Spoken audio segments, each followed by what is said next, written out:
So I'm Gale Dickau, and this is my story. For the last 65 years of my life, I have gone back to school in the fall. First as a student, and then as a teacher.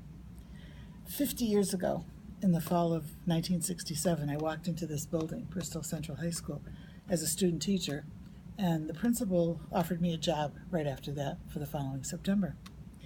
That year, Ginny Tereso's mother, Connie Bussey, was a senior. Later this week, Ginny Tereso's daughter will be a freshman in this building. Yeah. In between those two young women are 50 years of stories that have been written for me by nearly 6,000 students in my English and creative writing classes. Some of the best of them are sitting in the auditorium this morning.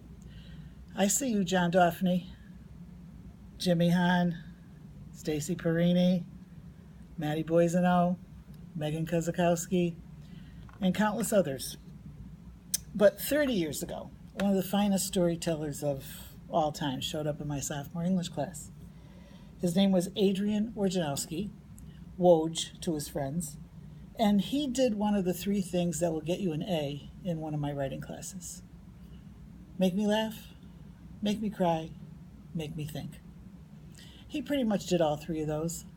Mostly he made me laugh. Thank you so much, Adrian, for that. But I've been a fan of his ever since. I was his first publisher. It's the reason why we started the magazine Signatures, because Age and his friends were terrific writers. They needed someplace to showcase that. I recommended him for a high school internship at a place down the road called ESPN. I think some things started there too. I talked him through his first load of laundry when he was a student at St. Bonaventure's College, and I even danced at his wedding. So a couple of months ago, I got a phone call from Adrian. It made me realize just how many times our lives have overlapped like some crazy, Venn diagram. And now I find myself working for him. I'll be going back to Central in the fall, not as a teacher, but as a writing consultant, kind of a writer in residence, establishing a writing lab for kids, much like Adrian, who need a platform for writing.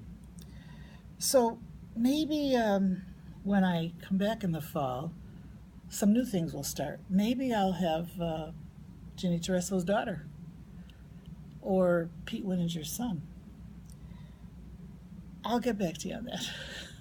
Listen, have a great year.